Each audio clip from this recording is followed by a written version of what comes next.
And now to an India Today exclusive. RK Dhawan, a Gandhi family confidant and personal assistant to former Prime Minister Indira Gandhi, spoke to Karan Thapar and has unveiled the most detailed account about the darkest hour of democracy. Who was responsible for the emergency? Was Indira Gandhi actually misled? Here's an excerpt. Let's come to some of the other important central characters at the time of the emergency, and let's start with Maneka Gandhi. Today, she is a member of Narendra Modi's cabinet, but in 75, during the emergency, she was Sanjay Gandhi's wife. Yes. What role did she play in the emergency? She was also backing Mr. Sanjay Gandhi. Was she exercising power and influence in her own way? No, I mean, not at all. Not at all? Not at all. Is she guilty of any excesses, any wrongdoing? Well, if Mr. Sanjay Gandhi was committing, so she is also equally guilty. She shares his guilt. I mean, she should share his guilt. So, in other words, she cannot claim innocence. She cannot claim I did nothing. Almost every time Mr. Sanjay Gandhi went on campaign, she accompanied her. Actually, during the emergency, she was not in Delhi. She had gone to Srinagar.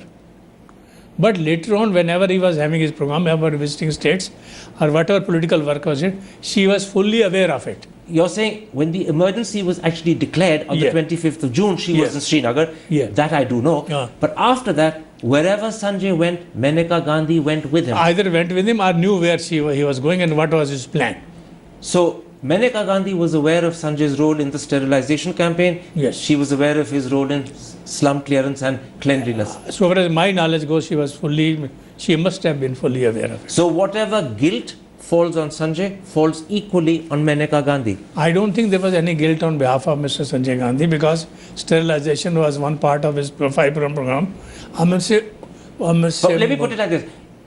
If Sanjay is guilty of A, B, C, D, so is Maneka Gandhi. I wouldn't say Sanjay is guilty for what. I would say, as I told you, Mrs. Maneka Gandhi knew what Mr. Sanjay Gandhi was doing.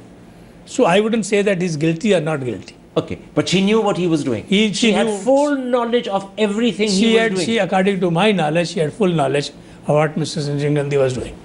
Why was the emergency declared? Most people today believe it happened to protect Indira Gandhi's political career after the Allahabad High Court struck down her election and after the Supreme Court only gave a conditional stay.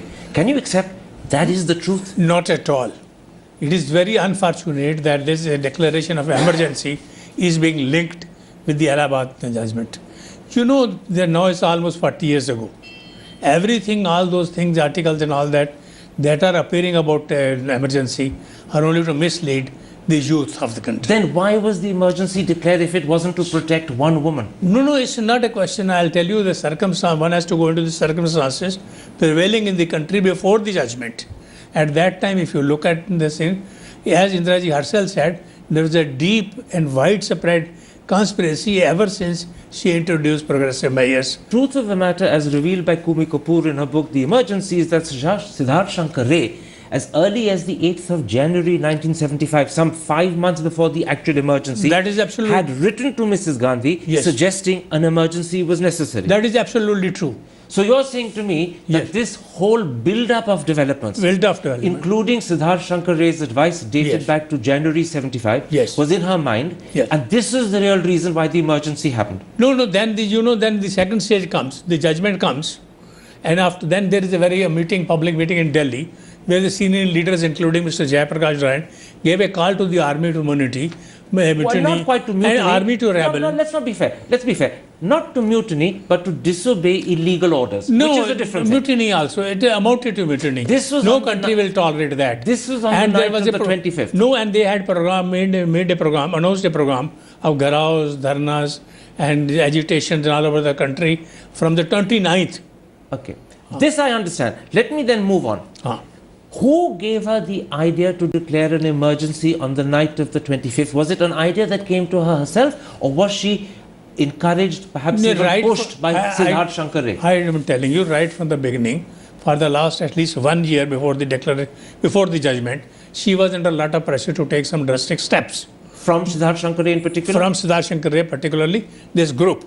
In fact, if I tell you, I'll reveal a secret to you. Go ahead. That we knew almost that this judgment is 3 or 4 days before the judgment, that this judgment is going against her. How did you know that? Yeah, I'll tell you, because Mr. Siddharth Shankar Ray summoned me at the residence of Mr. Gokhale. And Mr. Gokhale was there, Rajni Patel was there, Siddharth Shankar Ray was there, and Barua was there. They all told me that the judgment is coming after 2 or 3 days, and we should arrange for this copy of the judgment to be rushed to Delhi. So in case something goes wrong, then we can appeal to the Supreme Court. In other words, preparations for an emergency were not only underway from January, Yes. when Siddharth Shankar Ray wrote to her, but in particular just 2 or 3 days before the Allahabad judgment, Yes. because people were scared it would go against her. Yes, they were scared. No, and then they told me that we should arrange for the car for our leader, Mr. Khare, who was our vakil. He should be present in the court. He was in Srinagar.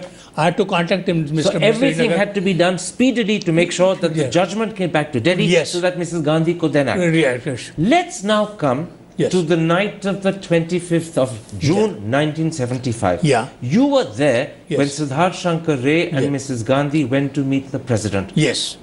You went back later at night with the proclamation for the president to sign. Yes, that proclamation Was President Fakhruddin Ali Ahmed at all hesitant? Was he at all in two minds, or did he demur, except without demur?